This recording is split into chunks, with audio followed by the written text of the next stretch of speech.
ನಮಸ್ತೆ ವೀಕ್ಷಕರೇ, ಸುವರ್ಣ ಪಾಕ ಅಡುಗೆ ಚಾನಲ್ಗೆ ಸ್ವಾಗತ. ಇವತ್ತಿನ ವಿಡಿಯೋದಲ್ಲಿ ಮೆಂತ್ಯ ಪರೋಟ ಅಥವಾ ಮೆಂತ್ಯ ಚಪಾತಿ ಅದರ ಜೊತೆಗೆ ಹೀರೆಕಾಯಿ ಚಟ್ನಿ ಹೇಗೆ ಮಾಡೋದು ಅಂತ ತೋರಿಸ್ಕೊಡ್ತಾ ಇದ್ದೀನಿ.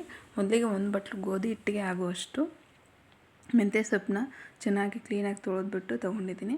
ಅದನ್ನು ಒಂದು ಬಾಣಲಿಗೆ ಹಾಕ್ಕೊಂಡು ಒಂದು 2 ನಿಮಿಷ ಫ್ರೈ ಮಾಡ್ಕೊತಾ ಇದ್ದೀನಿ. ಯಾಕಂದರೆ ಹಸಿರು ರುಬ್ಬು ಹಾಕಿದ್ರೆ ಚಪಾತಿ ಟೇಸ್ಟಿಯಾಗಿ ಬರೋದಿಲ್ಲ, ಅದಕ್ಕೆ ಈ ಥರ ಫ್ರೈ ಮಾಡ್ಕೋಬೇಕು. ಸ್ವಲ್ಪ ಎಣ್ಣೆ ಹಾಕಿಬಿಟ್ಟು ಫ್ರೈ ಮಾಡಿ ನೋಡಿ, ಈ ಥರ ಆಗುತ್ತೆ.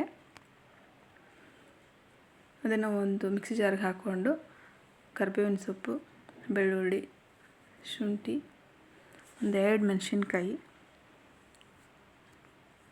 ಸ್ವಲ್ಪ ಜೀರಿಗೆ, ಸ್ವಲ್ಪ ಉಪ್ಪು ಹಾಕಿಬಿಟ್ಟು ಗ್ರೈಂಡ್ ಮಾಡ್ಕೋಬೇಕು.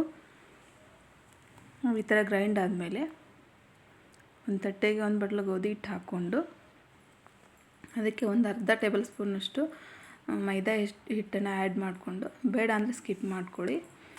ಅದಕ್ಕೆ ರುಬ್ಬಿರುವಂಥ ಮಸಾಲೆನ ಹಾಕ್ಕೊಂಡು ಒಂದು ಸ್ವಲ್ಪ ಅರಿಶಿನ ಹಾಕ್ಕೊಂಡು ಚಪಾತಿ ಹಿಟ್ಟಿನ ಅದಕ್ಕೆ ಕಲಿಸ್ಕೋಬೇಕು. ಈ ಥರ ಕಲಸಿ ಸೈಡ್ಗೆ ಇಟ್ಕೋಬೇಕು. ಸ್ವಲ್ಪ ನೆನಿಬೇಕದು.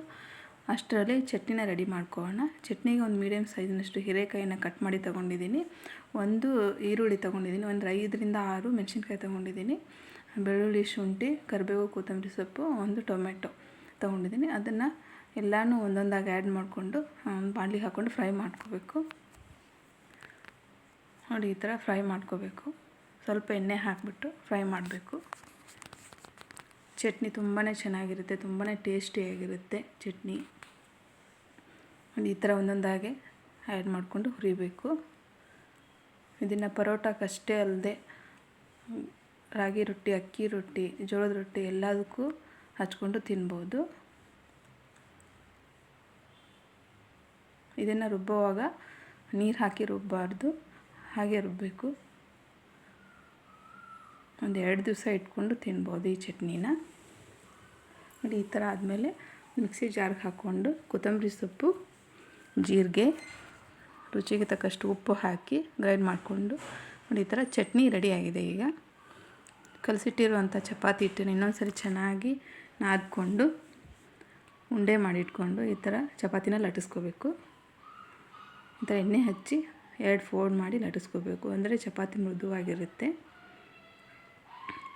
ನೋಡಿ, ಈ ಥರ ಹಿಟ್ಟು ಹಚ್ಚಿ ನಿಮ್ಗೆ ಯಾವ ಸೈಜ್ ಬೇಕೋ ಆ ಸೈಜ್ಗೆ ಚಪಾತಿನ ಲಟ್ಟಿಸ್ಕೋಬೇಕು.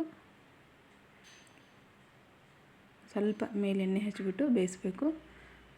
ನೋಡಿ, ಈ ಥರ ಚಪಾತಿ ತುಂಬಾ ಟೇಸ್ಟಿಯಾಗಿರುತ್ತೆ ಮತ್ತು ಕಲರ್ಫುಲ್ಲಾಗಿರುತ್ತೆ. ತಿನ್ನೋಕ್ಕೆ ತುಂಬ ಮೃದುವಾಗಿರುತ್ತೆ, ಮಕ್ಕಳಿಗೂ ತುಂಬಾ ಇಷ್ಟ ಆಗುತ್ತೆ.